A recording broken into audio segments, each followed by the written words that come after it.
Okay, good morning, everybody. Welcome to the wonderful world of Zoom conferencing in today's COVID world. So thank you all for joining us and spending a little bit of your morning with us here. This is going to be a peer exchange about redeveloping brownfields in the COVID-19 economic recovery. And my name is Zach Manheimer. I'm the principal community placemaker at Alchemy. Alchemy is a division of McClure Engineering Company. We are based in Clive, Iowa, but we have folks spread out all over the country. I'm coming to you today from beautiful Decorah, Iowa, up in the Northeast Driftless area from the Hotel Winnesheek, very, very quiet hotel due to COVID. But we're really excited to be sharing all this information with you here today. And I'm going to talk a little bit about what we're going to be doing today, some of the housekeeping, and then we're going to get started. So I'm going to stop sharing the screen so folks can see us. So my name is Zach. Like I said, the work that we do at Alchemy, we work primarily in rural communities all over the country. We're in about 20 different states.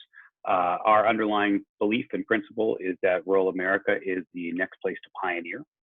And we see that all over the country of how rural communities are growing and the opportunities that are happening. And if there's any good silver lining to the COVID-19 pandemic, it's that there are major opportunities for rural America. We're tracking potentially millions of people that are going to be leaving urban areas. The question is, where are they going to go? How are they going to come to your communities? And how can you use brownfields to help attract and retain them? Most rural communities have empty properties or blighted properties. Many of them, if not all of them, will qualify for brownfields. And today we're going to hear a little bit about how that works and why you should be taking advantage of the brownfields process. Before we get started into the brownfields work, though, I'm going to introduce everybody here with us. With me here is Alex Pearlstein, my colleague at Alchemy. He'll be talking a little bit about the bigger picture of what's happening in the COVID world today as it applies to rural communities. We've got Patrick Kirby, who's the director of Northern Brownfields Assistance Center at West Virginia University. And we have Mike Fisher with Impact 7G, an environmental engineering firm located in the Midwest. The four of us are going to be sharing our expertise with all of you today. This is a peer exchange, so we want to hear from you. At the bottom of your screens there is a Q&A button. Anyone is welcome to, during any of our presentations, type out questions. I'm going to be monitoring those questions. At the conclusion of each person's presentation, I'll take 2 questions from there and share them with the presenter, and we can address those then. And then if any that we don't get to, at the end of our session today will be time for everybody to have more robust Q&A. So we're going to get started here. I'm going to pass the mic over to my colleague, Alex. He's going to share his screen and start our presentation. Take it away, Alex.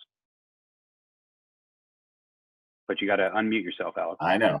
At least I caught myself early. Normally it's the other way around. Good morning, everyone. Game. My name is Alex Pearlstein. I'm the Vice Principal of Economic Development at Alchemy, and I've been with Alchemy for about a year now, but in economic development consulting for about 17 years. I've worked all across the country and now am excited to be working a lot more in smaller communities and sort of learning the dynamics of rural communities across the country. So I am going to share my screen here, as Zach said.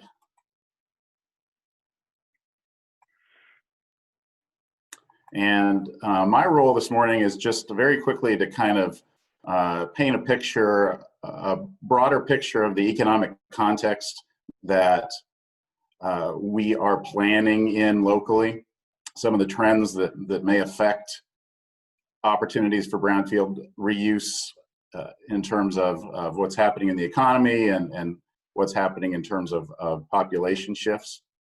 So this is a quote from a former player and manager. You might have to be a little bit older to remember who he was, but he was famous for his malaprops and his twists of phrase. And he once said, "The future ain't what it used to be."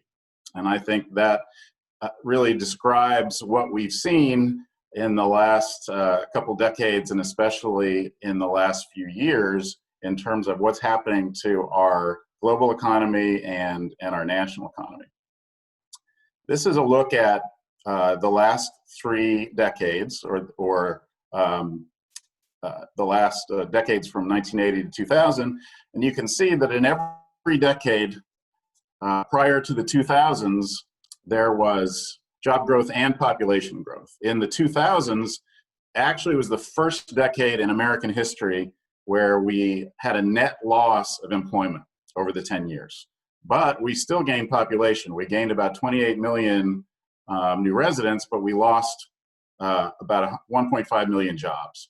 So that has really accelerated some of the structural shifts that we had been seeing before that point, because you've got so many more people looking for work and much fewer jobs. The other dynamic that has really affected and accelerated some of these trends was just the duration that it took us to regain peak employment. So this is a graphic that shows the last few recessions and the amount of time it took to regain peak employment. And you can see the Great Recession, starting in 2007, took about 7 years to regain full employment. And a lot of communities, a lot of counties still have not regained the level of employment that they had prior to the recession. So again, this long recovery has just exacerbated some of the structural shifts we've seen in the broader economy.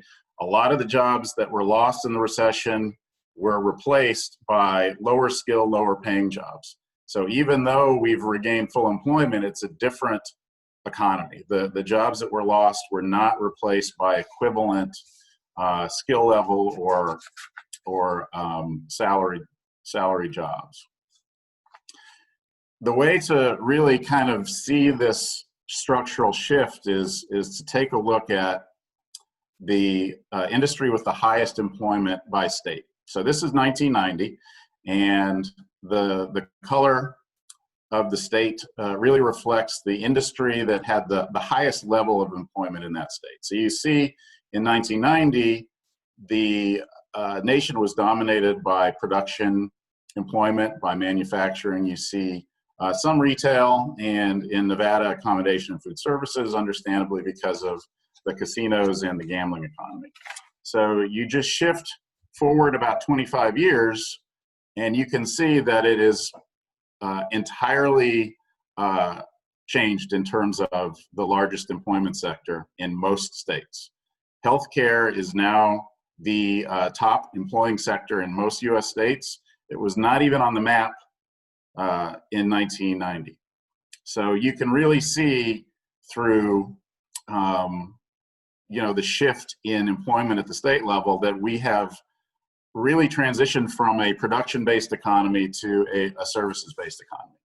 And with all the impacts that come along with that in terms of how people are educated and skilled and prepared for jobs, and how economic developers try to attract jobs and grow jobs locally. What you're seeing is that we are entering a new industrial revolution.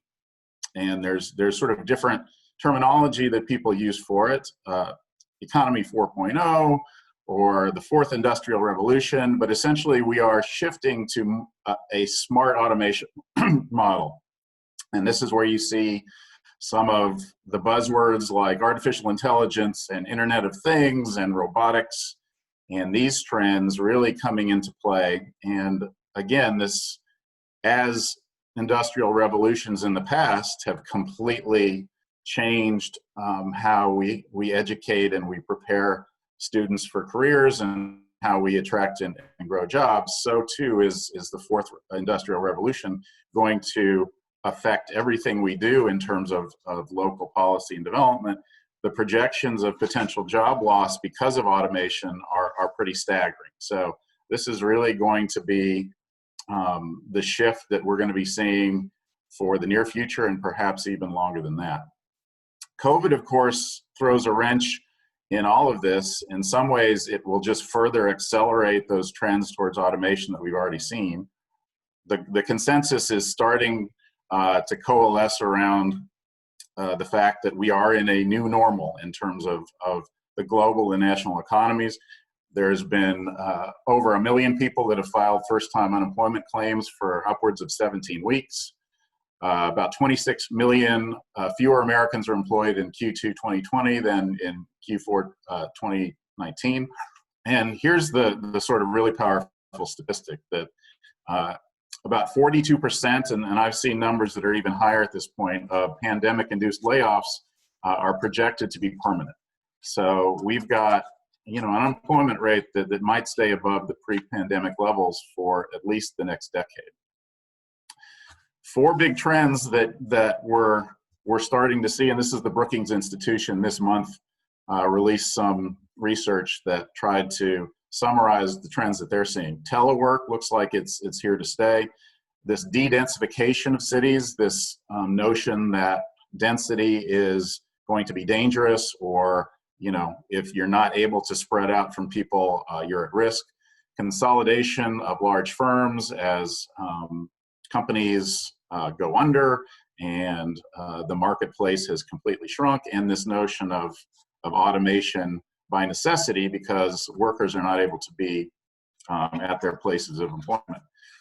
A lot of these, if not all of them, will have negative consequences for low-wage workers, for income inequality. So you might see some of the large-scale government interventions that have been associated with COVID recovery becoming more permanent, or a lot of pressure to increase as we move forward in terms of the recovery.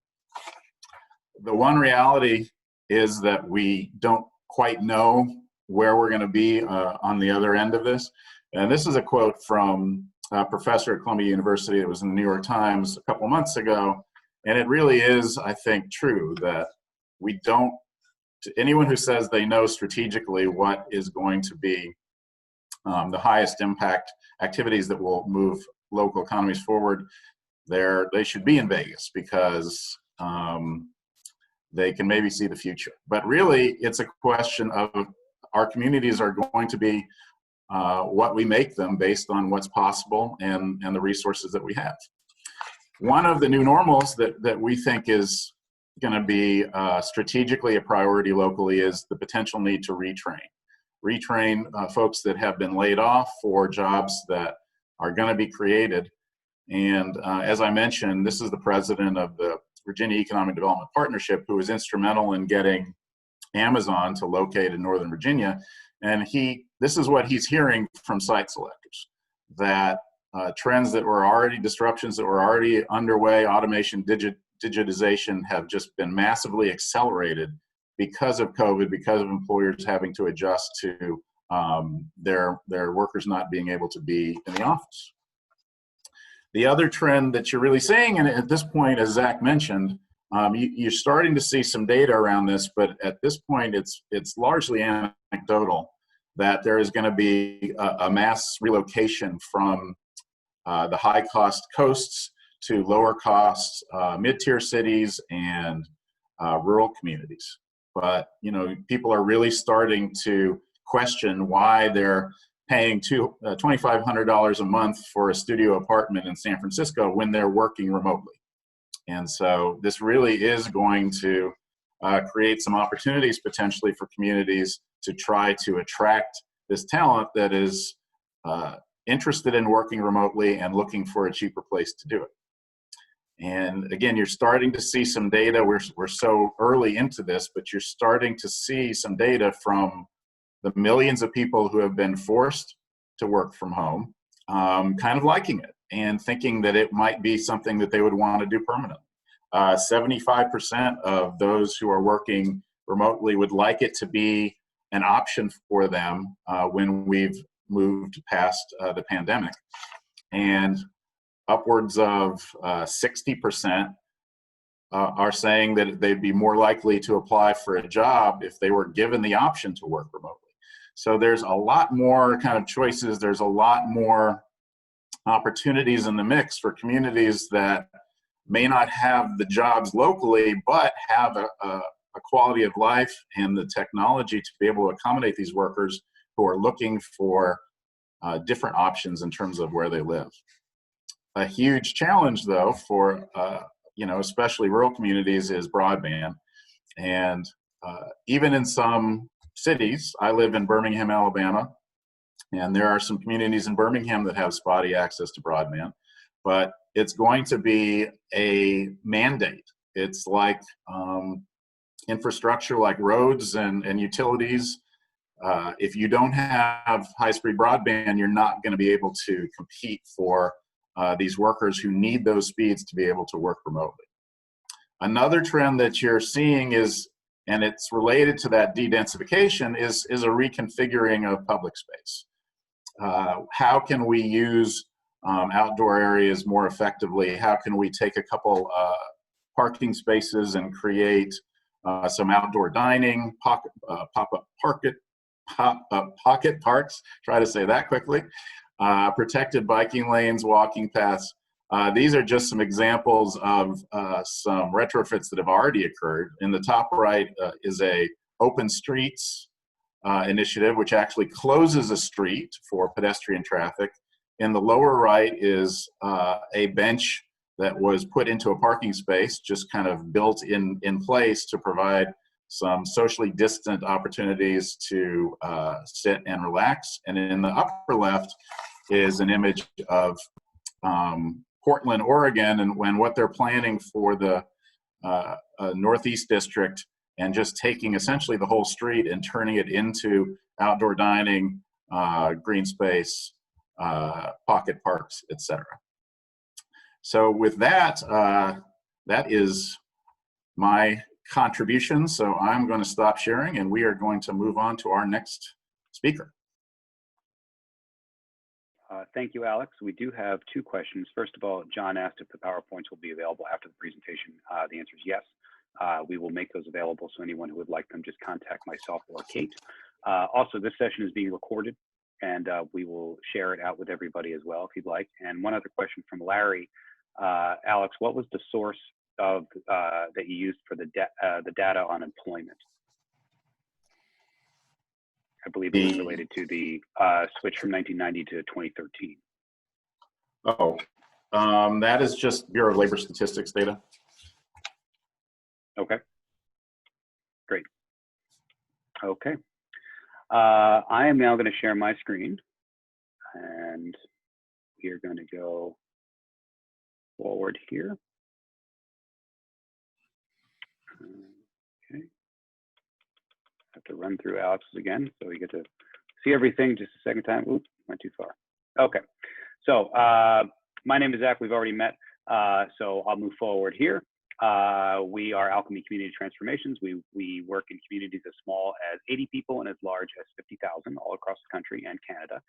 And community planning requires leadership, funding, and a little bit of magic. Now, that's why we are called Alchemy. Alex shared the depressing news and data as he's wont to do. And so I'm here to share the optimistic view of where all of this is headed. But we can't get to any of that without Alex's background. All of everything Alex shared is absolutely real. And so we need to take advantage of it. And how can we use that data to help our communities grow? So we believe very much that rural America is the next place to pioneer. That is our guiding principle. That is how we do all of our work whenever we go anywhere. The other guiding principle is money is never the obstacle, ever, anywhere. Money can be found. There are trillions of dollars to do any project, no matter how small your community might be. Getting it might take a while, and it'll probably come from unlikely places, but I can guarantee you the money is out there, especially today. With the CARES Act and hopefully the other stimulus bills that are going to be coming, the money is out there in the public sector, and it is definitely out there in the private sector. We'll talk more about that in a moment.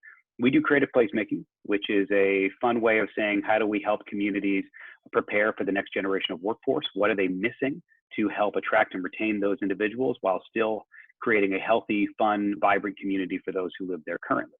And the question we ask every community when we get there is, does your community need more people?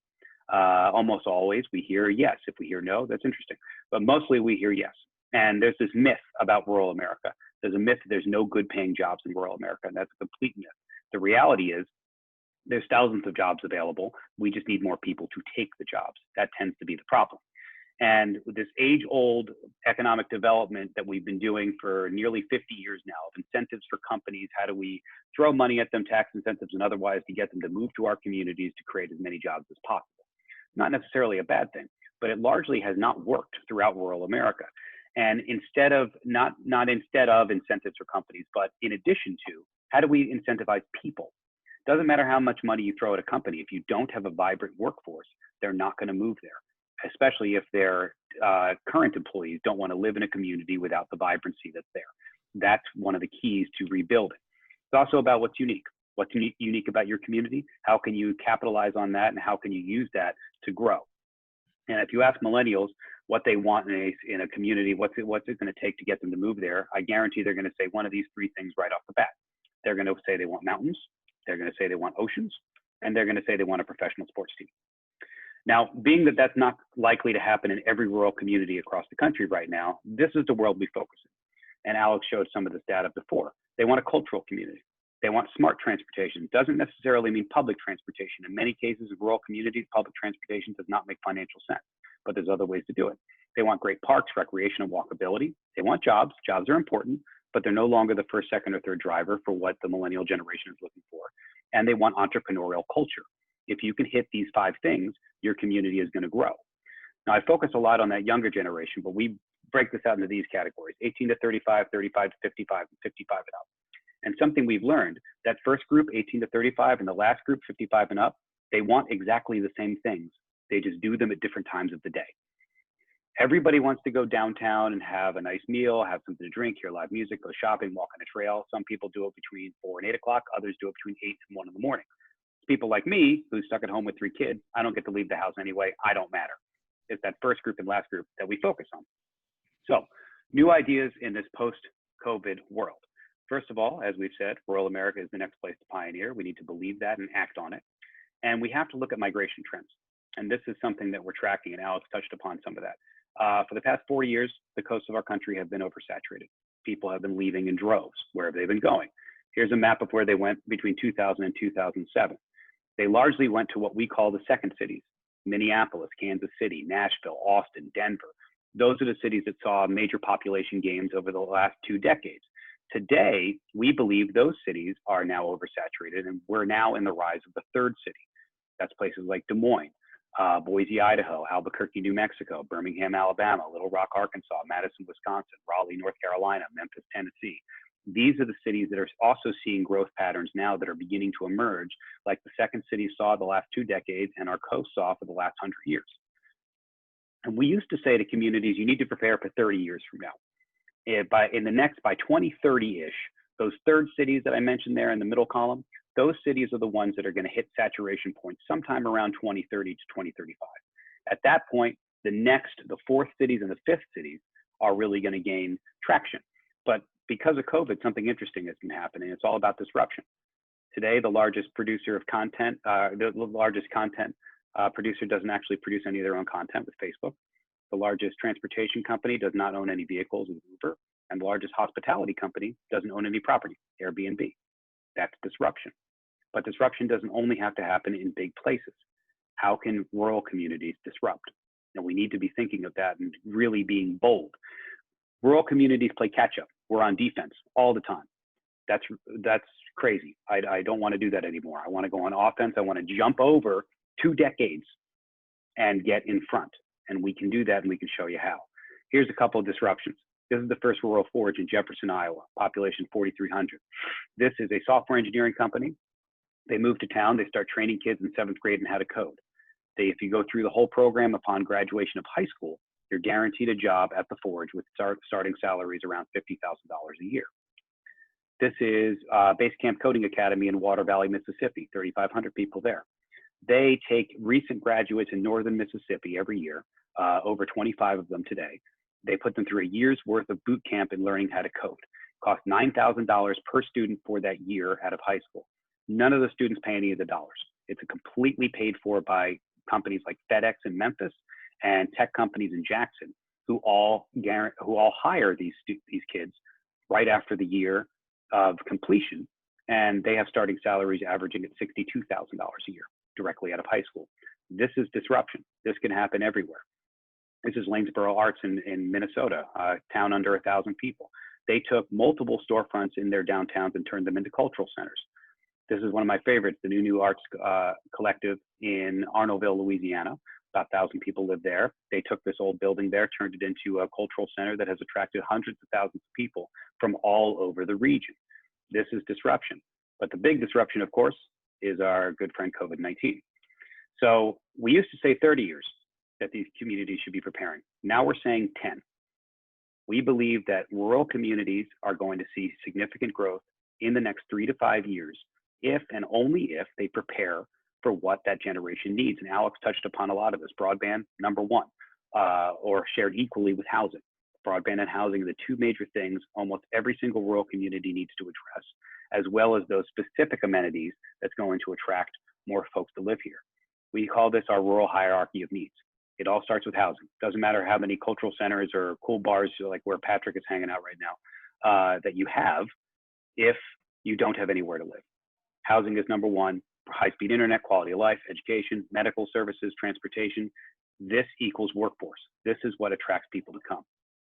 What we're tracking, and Alex was talking about this too, we believe roughly 20% of the workforce nationally is going to be disrupted, and they're going to be looking for new places to live. 10% of those folks, 5 to 10 have already left, and they are now teleworking. Another 10% are probably on the way over the next year. If we track that, that's 32.8 million people in the American workforce that are going to be looking for places to go.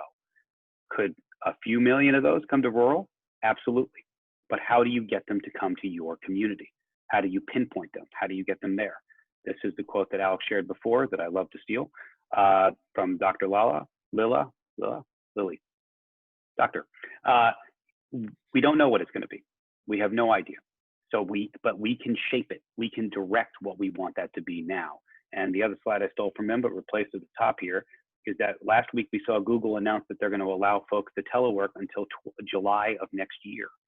That is at least 6 months past what any major employer was planning on. They now set the goal. Almost all the employers are now going to follow suit. Folks are going to be working from home for a very long time. They might as well do it where they can pay less rent and be in a safer community, especially if they can't go out and enjoy all the things that their big cities used to be able to enjoy. These are the new realities that we're seeing. Communities are struggling publicly and privately. Small businesses need to pivot, and many communities are not prepared for the rush of potential residents. So how do we get there? We need to reach them specifically, market directly to them, and attract them to come. We need to prepare our communities for workforce in the next 3 years. This is not something that we need to do over the next 10 to 20. We need to act now. We need to plan now. And all of you, or many of you, have empty buildings in your communities that can use some Brownfields credits and Brownfields program to help reboot this. We call these things local services. That's what we replace our empty buildings with. And when we see buildings like this, we immediately start thinking about what can we do with them. Live performance spaces, classroom spaces, grocery locker systems, medical services, STEM training centers, second stories can be turned into residential. There's 100 different things that we can do with these buildings, especially with the population growth that we're about to see. We can also incentivize people to come. This is very specific. Right now, if you take a job with BNSF Railroad in Kansas or Missouri, you're going to get a $25,000 signing bonus. If you move to rural Vermont, the state of Vermont will give you $10,000. You don't have to work there. You just have to live there. You can telework anywhere. They give you 10 grand, no questions asked. If you want to be a nurse in rural America, there's such a nursing shortage. In many cases, they will buy you a house. They will pay for any schooling you need. They'll pay for your children's schooling. If you move to Marnie, Iowa and build a house, you're going to get free land. There's dozens of programs like this in nearly every state across the country. There are lots of incentives out there. So the question is, what can your community do? How can your community incentivize people to come? What's unique and how do you capitalize on it? And I want to conclude with a really quick story. I was in a town called Algona in northern Iowa, about 5,000 people in 2017. I was interviewing this woman, and she said to me, you got to understand something about Algona, which is 2.5 hours north of Des Moines. She said, here in Algona, we get things 7 years after Des Moines. I said, that's funny, because in Des Moines, the joke is we get things 10 years after New York. So I said, wait a second, you're telling me in Algona you get things 17 years after New York? And she looked me dead in the eye and she said, in all seriousness, well, yeah, we just got hummus. And this was in 2017. And I went back and looked it up, and around about 2000 was when most major grocery stores started carrying hummus with any regularity. It's bizarrely accurate. But my point here is that we shouldn't have to wait for hummus. So we really shouldn't have to wait for anything. Just because we're smaller does not mean we have to be behind. We can do bigger things, and we need to do bigger things, and we need to be on offense right now. Money is never the problem. Leadership is the issue. This is the royal hierarchy that we need to be paying attention to, and we need to prepare our workforce for the next 3 years. One last plug here, the 97. This is our new podcast. We talk all about these issues.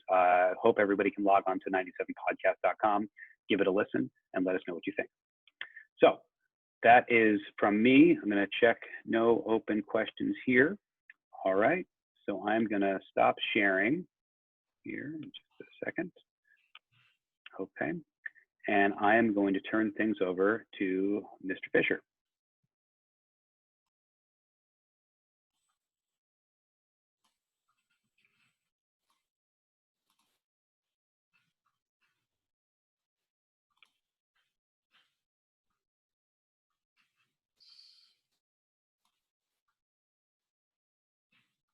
Okay, Zach, can everyone hear me? Good. Yep, we can hear you. Okay, very good. Thank you, Zach. My name's Mike Fisher. I'm with Impact 7G. We are a very diverse small business, professional environmental services company with offices primarily in the Midwest, but we are working all over the country, thanks in part to the concepts that we've just been discussing. We've got several Fortune 500 type companies that have facilities all over the country that we work for. And as a result, we've been able to use our low cost living, primarily Midwest presence to service all over the country at reasonable cost, at competitive cost. So it's kind of been our mantra, but we've also been fortunate in being able to hire individuals wherever to facilitate our needs. We have people in Tennessee, in Georgia, in Colorado, and it's continuing. So, with that, what I want to talk a little bit about, and this is kind of a direct reflection of the information you just heard. The shift in people's locations where they can live, work, and play. And I want to talk specifically about a community that I've been working with here in Iowa, along the Mississippi River, about 25,000 people. We believe, prior to COVID, we believe this community was a prime place to move to, given today's technology, and that from this community, you could do work wherever, whenever.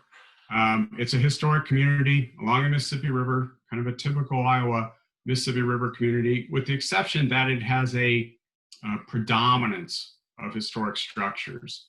And in addition, significant recreational opportunities. So with that, we've been starting, we've been working there actually several years on both planning, as well as addressing a lot of the historical properties in the downtown with respect to redevelopment.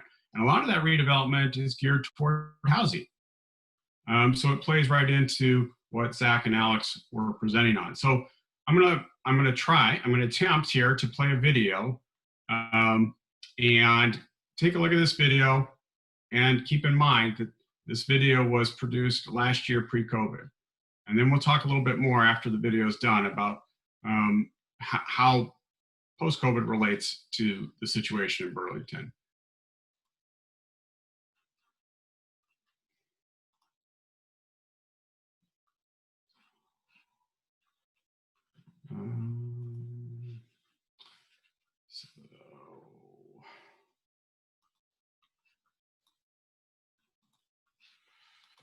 I'm going to try here.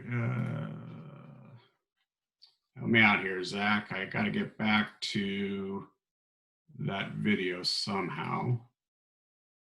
It's probably going to be on your desktop there.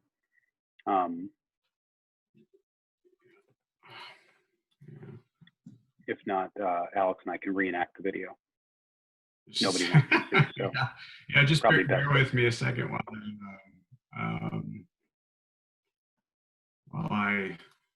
while Mike's bringing that up there. Out. Okay. So Burlington is, as Mike mentioned, right across, along the Mississippi River. So much opportunity for river communities. Burlington's also something we would call a micropolitan. They're between the 25,000 and 75,000 person threshold. Major growth can happen there. There are several buildings in their downtown that have been redeveloped recently and are soon to be redeveloped. These are the types of communities that we look for, where you've got great leadership in Burlington that have come together to pull a plan, not just the planning of it, but the implementation of it. That's the major pieces of this. We can plan all day long, but if you don't execute, none of that matters. So we are, this is the part of the webinar where we take a deep dive into Mike's files. Is it going? Is it going? No, we see your file screen here. Okay, I'm sorry. That's all right. Don't worry about it. Okay, one more shot.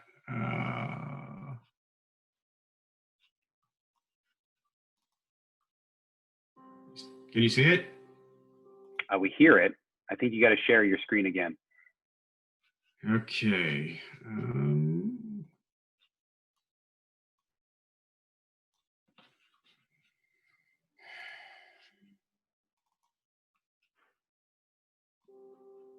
There we go.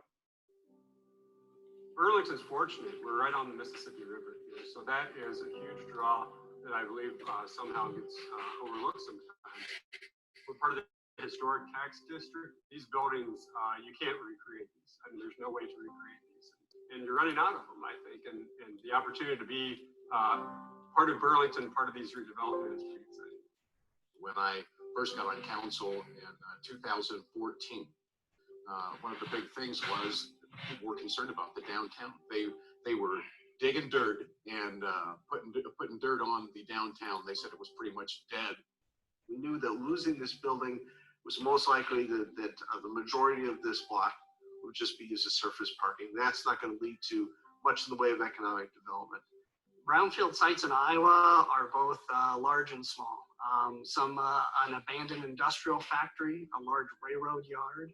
But in small towns, it could be the corner gas station or a closed agricultural chemical dealership. We work to help communities gain confidence and give them a good step forward so they can move forward with their redevelopment.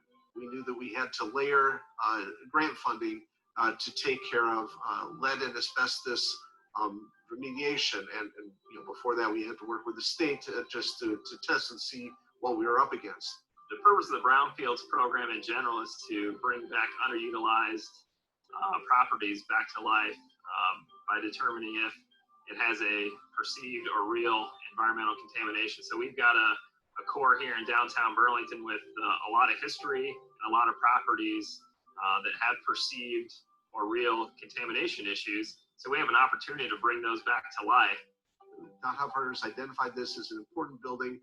We wanted to buy and kind of rescue and get it into the hands of somebody who could take it the next step forward. We've taken care of some environmental issues, taken care of a roof, done some clean out of the building in general. We have some measured drawings. So we're making it easier for somebody to come in and take this building the rest of the way. I would say investment is taking place at twice the rate it was before the Great Recession. The flood wall that you see behind me, it was the 5th phase of a 9-phase project.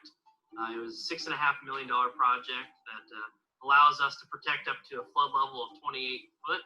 Then we have some Tiger Grant money that's coming our way, $17 million worth of investment. Part of it's in the riverfront, and then the rest of it's on Main Street, Jefferson Street, so just a couple blocks away. It involved new roads, new sidewalks, some green infrastructure, and then some new storm sewer infrastructure as well. We are seeing a lot of outside investment coming into Burlington. A lot of the interest is in the upper story redevelopment of the residential, which feeds into the retail, the restaurant side of it. And we're definitely seeing, a resurgence of downtown with moving the residents to downtown and increase in population in Burlington. And downtown is becoming more of a neighborhood where we see people out here day and night walking their dogs or going to the bars or enjoying the restaurants or shopping. The fact we're in an opportunity zone right here, which is a huge draw. Downtown will be a hub. It's got a lot of momentum behind it right now. We're seeing development projects going on, happening before us as we speak. The 5 to 10 year future for Burlington, Iowa is it's phenomenal. It's going to be exciting to be part of it. And we're starting to see families now looking to the downtown, not just to visit, but to live. That's pretty phenomenal for our downtown when just again, not too long ago, people were thinking that it was going to be close the curtains and shut the lights off. I think what you're going to find with Burlington when you compare it with other markets and the affordability is it is very competitive. Not only from a redevelopment standpoint, but from a cost of living standpoint. If we get a few more properties turned around, it's going to really make a big positive difference for Burlington and that region in Southeast Iowa. Our pulse, you can feel it now. We're our heart is beating, our blood is pumping, and you can see that in the downtown through the activities, through the people that are coming down and visiting. It's pretty exciting.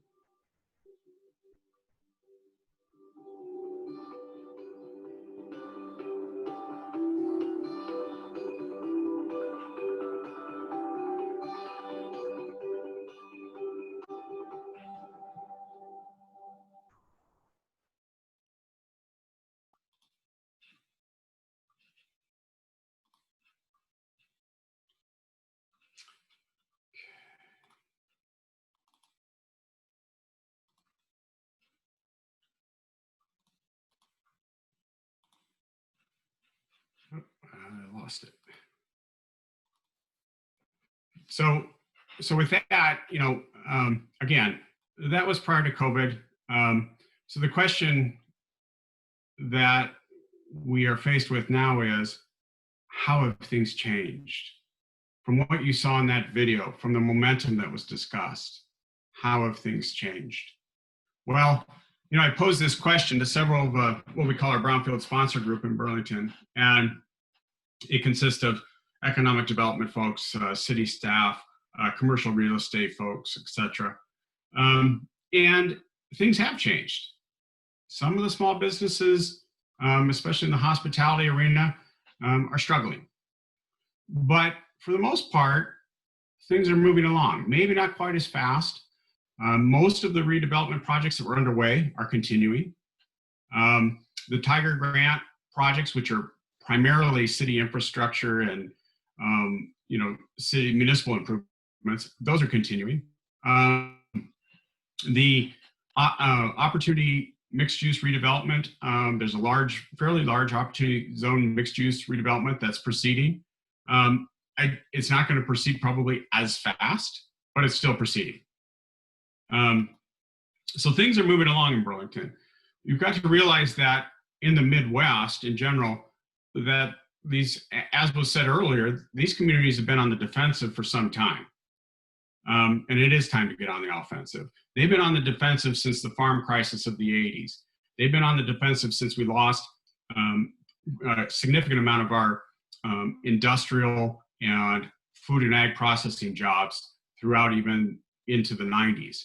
And so these communities have several decades of experience being on the defensive and essentially becoming more resilient, if you will. So they're ready and they're poised to handle and will be poised to handle an influx of folks recreating their downtown. So again, I talked about some of the effects of the pandemic. The question is, how would things be different now? Okay, if we were to go back and replan for the downtown, what might we do different? So prior to the pandemic, there was a hotel and conference center planned in Burlington. The large white Veterans Memorial Building that you see in the center of this picture on this screen that sits right along the Mississippi River, that was planned for, in part, conference/exhibition center. That project right now is not in the works. So how else might we reuse our riverfront given the pandemic, given what our future holds in light of what we've learned about pandemics? Riverfront area is going to probably be primarily a great space where people can recreate, get out of their condominium, out of their downtown apartment, get fresh air, have ample space, distance, if you will, and enjoy the Mississippi River. There's also docking, boat slips. So you not only have that space, but you have access to the entire Mississippi River, as well as being able to cross the river over into Illinois. So huge advantage here in the small community of Burlington, Iowa. So given the pandemic, when we think about reuse and design of a specific site, this is what you're looking at on the screen here is a picture of an opportunity zone redevelopment project. Typical of several opportunity zones here in the Midwest. And if you were to redesign a site for a use like this is a mixed use development. This particular mixed use development intends to have food courts, essentially co-op, food, grocery store on the bottom level, coffee shop, restaurant, and the upper story is all residential. So if you were to redesign a site such as this, what might you think about? And again, I'm posing these as hypothetical questions here. You know, some of the things you might want to think about, and this was mentioned earlier, is space. Would we design it with more outdoor seating? And here in the Midwest, how do we accommodate that space during our somewhat frigid winter months? You know, how can we best do that? How can we accommodate? How can we make that space available when we're having rain and thunderstorms in the spring? You know, what else can we do with this building to and not just the building, but the grounds, to make it more conducive to pandemic resiliency? So the president and CEO of Greater Burlington Partnership provided me this quote just 2 days ago. She said, the greatest challenges to business operations right now, retail, bars, and some restaurants, as well as personal services, salons, massage, etc., they experienced significant losses from the shutdown. And, you know, while there is much uncertainty and concern about the next 12 to 18 months, what we haven't seen in Burlington is closing of the doors. People are finding ways to make those services available in a safe manner, given the pandemic. And, you know, future forward, gambling, a community like Burlington is going to survive. They're going to find ways to be safe and to have a high quality of life. They're on their way. They were on their way pre-pandemic because they were recognizing the shift. The shift was occurring pre-pandemic of folks from high cost of living areas to lower cost of living areas. And so we were planning for this pre-pandemic, but even with the pandemic, now that becomes much more real and much more near term, if you will. So some things to think about there. Again, I threw out some hypotheticals. If you were to, from an engineering standpoint, if you're redesigning this building, think about things you would do. How might you have doors that open automatically? How would the hallways be bigger? Would you accommodate each of the condominium or apartment units with office space, designated office space? Would you up the internet speed would you provide a higher internet speed connection? And some of those things are happening. We're seeing, you know, much more fiber, and Google's doing some work in a community in Iowa as well to expand internet speeds. So anyway, give you a sense of what's happening in some of the smaller communities and really what the potential is. And hopefully that was helpful. That was really great, Mike. Thank you so much. In the interest of time, let's jump over to Patrick. So I'm going to share my screen here, and we're going to run through Mike's slides real quick here. Okay. Oop. Patrick, take it away. Oh, got to unmute, Patrick. I was preparing for that whole time. My name is Patrick Kirby. I'm the director of the Northern West Virginia Brownfields Assistance Center at WVU. If you'll go to the next slide.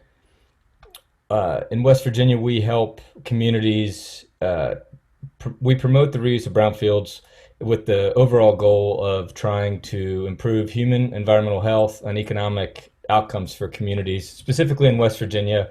But I'm connected and speaking as part of this presentation because there are different assistance groups across the country, as well as, luckily, not for us, but we lost one of our great workers in Kate Green to Alchemy. But so she understands the brownfield world, and she said that I was so passionate about it that I should talk about it. So I've been really been taking feverish notes throughout this presentation. Over the last number of years, we've worked on over 100 brownfield projects and working to secure all these different layers of grants that were discussed. If you want to go to the next slide. We are able to help local governments, nonprofits, and private entities, which sometimes strikes people as a surprise. But to me, the connection that was made today with brownfields is very similar to actually what's going on with the site itself. So you have to be able to assess the current conditions of your site, just like you're currently reassessing your communities right now as it relates to COVID. You're also looking at projections of risk from a public sector standpoint, as well as the private sector folks are doing that as it relates to COVID. But as it relates to brownfield projects, you have to actually understand what's real risk or what's maybe paper risk, meaning that there could be the potential for some concern. And then how do those concerns actually generate opportunities? As you saw just in Mike's slide, lead and asbestos in old buildings. Well, as it relates to brownfields and brownfield funding, if you have some asbestos and lead, which most old buildings do, you now have a way to engage an entire agency to help support and fund part of your project and reduce some of the risk that was projected previously.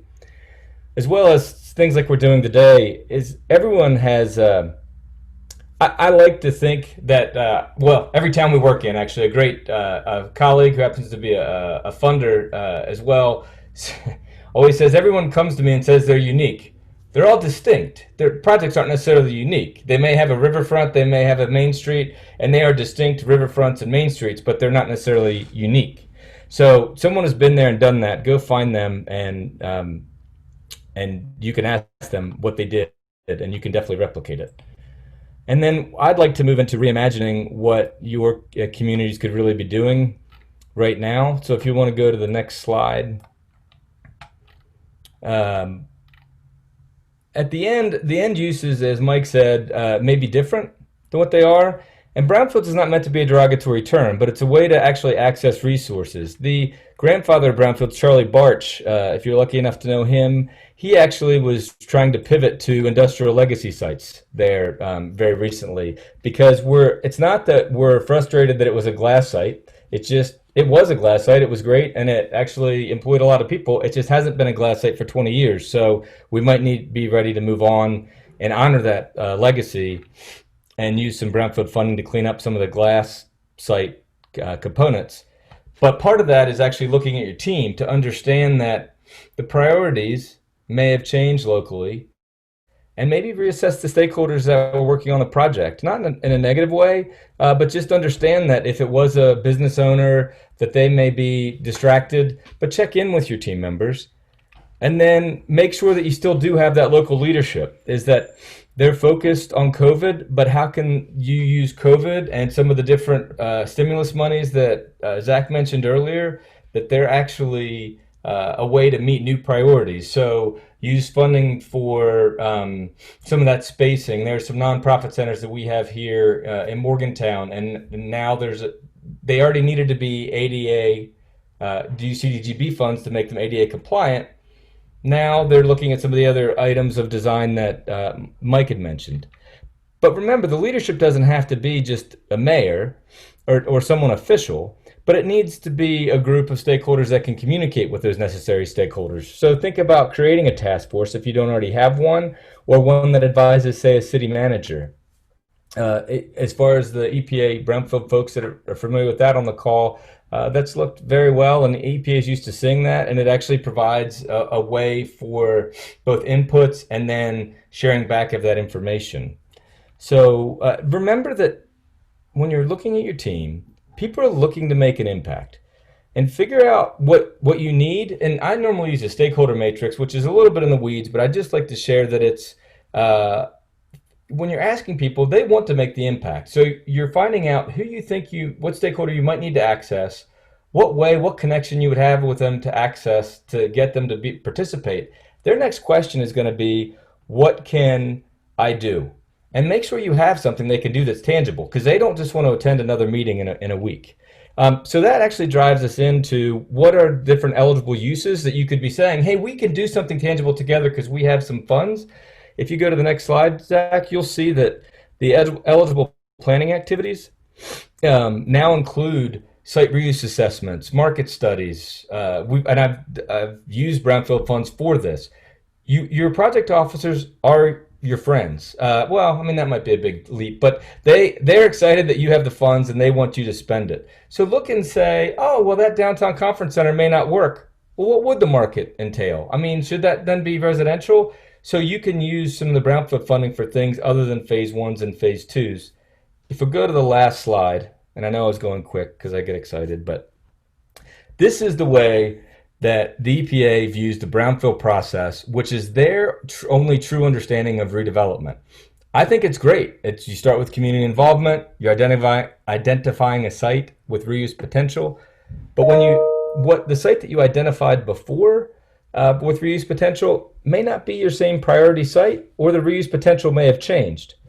I would personally go back to what Zach said, is you have to have a vision and a reuse we're planning out for years in advance. So the fact that that's 5 steps in is a little bit of a challenge, but that is the way they're viewing it. So refocus your priorities on what your vision is with the reality of COVID, and then remember that your Brownfield funding can be used more flexibly than you probably think it can be, to help use it as a win and a milestone in an otherwise pretty bleak news day.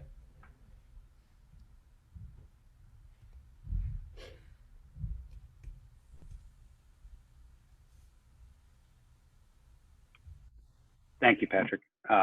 Thank you, Mike and Alex as well. I hope what folks are taking away, there's a lot to take away from this, but really the 4 of us can all work together to help your communities. Most communities have brownfields properties in them. And really the major point here is that the time to act is now. If you are in a rural community, if you partner with the rural community, work with the rural community, there are 20+ million people who are going to be on the move over the next 2 to 3 years. Some of them should come to your community, but you have to plan for that. Brownfields is one of the best tools you can use to do that work. Both Mike and Patrick are experts in that, and you can work with them on that. You can talk to us at Alchemy to create that plan for your community. We can all do that work together for you. So I know we're running up on time here. Just going to check the box here if there's any. The only open question in here is from John, says fantastic presentation. I would agree. Thank you, John. Any other questions from anybody while the 4 of us are still here? Give it a moment if you want to type that question into the Q&A or into the chat. And we will be, excuse me, this week sending out an email to everybody who joined us. You'll receive information from this, and John just asked for contact information. Yes, so that'll be in that email. You'll see contact information for the 4 of us and our groups. So please reach out to us at any time with any questions. Despite this horrible pandemic, we are excited and optimistic about the future. There's a lot that can be done. And when you think about some of the images that Mike was sharing about Burlington and some of the other places that we learned about, When folks want to go to into their downtowns to shop, to recreate, to dine, where is it going to be safer? Where are people going to feel better about doing that? Giant cities with millions of people, or smaller communities with a few thousand? We think it's the latter. And if you plan for that now, we think you can take full advantage of it. So thank you, everybody, for joining us. Oh, by the way, Patrick John says he is in Morgantown, so he's probably further down the bar from where you're sitting right now. You can go talk to him. Oh, he's from Morgantown, not in Morgantown, from Morgantown. He'll be there eventually again. Probably knows a few people. Thank you, everybody, for joining us, and we will be in touch very soon. Have a great week, everybody. Thanks.